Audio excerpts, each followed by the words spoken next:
अब है question number 26 number question में कह रहा है बाबू calculate the equivalent capacity between the points m and n। m और n के बीच में इक्विवेलेंट कैपेसिटी निकालनी है। तो बाबू यहां m और n को सबसे पहले फिक्स करते हैं। यहां m और n को सबसे पहले फिक्स करेंगे। यहां इसकी कैपेसिटी C दी गई है,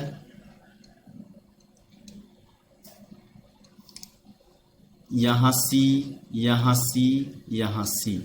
साथ में दो पॉइंट्स भी दिए गए हैं, एक पॉइंट यहां A है और एक पॉइंट यहां है, दोनों के बीच में ये B है। अब क्या किया गया है, M को B से जोड़ दिया गया है, लेकिन बीच में एक कैपेसिटर है। फिर A को डायरेक्ट जोड़ा गया है N से, ये कुछ ऐसा है। अब बाबू सबसे बड़ी बात है इसमें कि शुरू कहां से करें। तो सबसे पहले हम इस फिगर को देखते हैं, यहां पॉइंट्स कितने संभव हैं, कितने पॉसिबल पॉइंट्स हैं। तो बाबू यहां तो सबसे पहले एक पॉइंट M दिया हुआ है और एक दूसरा पॉइंट N दिया हुआ है यहां, और ये इक्विवेलेंट फिगर हम लोग बनाने चल रहे हैं। तो देखिए M और N दो फिक्स्ड पॉइंट्स हो गए। अब जरा देखिए ए पॉइंट पर ध्यान दीजिएगा, पॉइंट A पर और N पर ये डायरेक्ट जुटा हुआ है, यानी कि जहां N है वहीं पर A आ जाएगा। अगर डायरेक्ट वायर से कोई जोड़ दिया जाए बिना एलिमेंट के, तो दोनों पॉइंट्स को सेम पोटेंशियल पर माना जाता है। ऐसा माना जाता है कि दोनों की विभव क्या है, सेम है और दोनों सेम ही पॉइंट्स हैं। तो हमने n के जगह पे a लिख दिया, लेकिन एक पॉइंट और भी है जो b है। तो बाबू मेरे जरा ध्यान देने वाली बात है, यहां पॉइंट b जो है वह डायरेक्ट नहीं जुटा है, बल्कि एक कैपेसिटर की सहायता से जोड़ा गया है। किससे, M से। तो हमने M और B के बीच में एक कैपेसिटर लगा दिया, ऐसे लगा दिया। पहले काम हमने क्या कर दिया, M और B का काम तमाम कर दिया। अब चलिए M और A खोजिए, तो कहाँ है, N के पास है।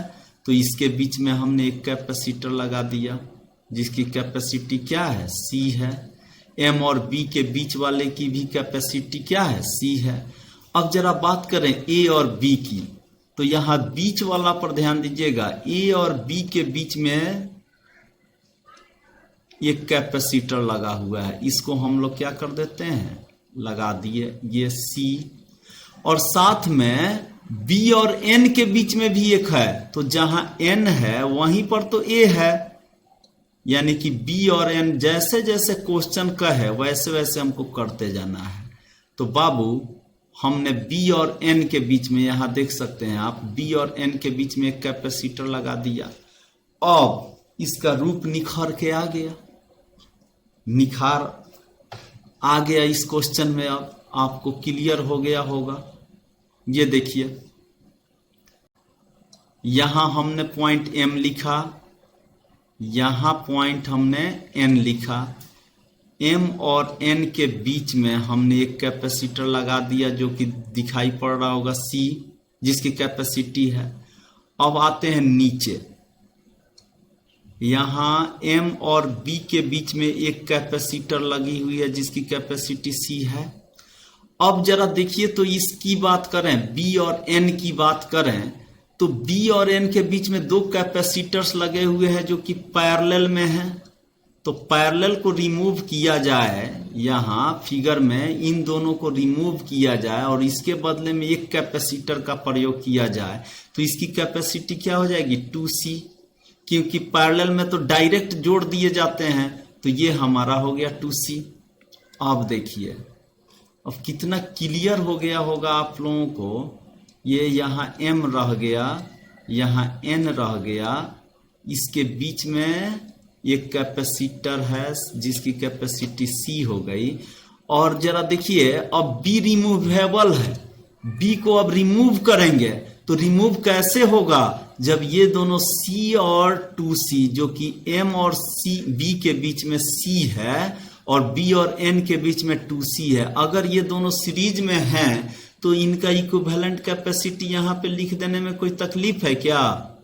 कोई तकलीफ नहीं है। कैसे लिखेंगे, तो दोनों का गुना करते हैं, 2C गुने C बटा दोनों को जोड़ देते हैं 2C प्लस C, यही ना होती है।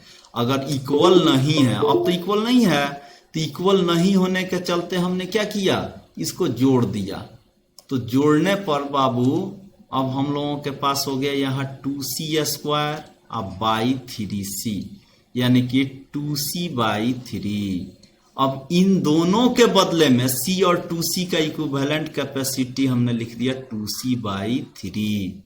अब तो नॉर्मल क्वेश्चन हो गया, ये दोनों पैरेलल में हैं M और N के बीच में, तो डायरेक्ट जोड़ दिए जाएंगे।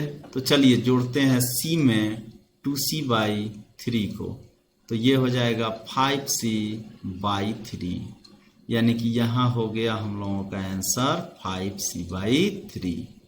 उम्मीद है समझ में आ गया होगा। क्लियर?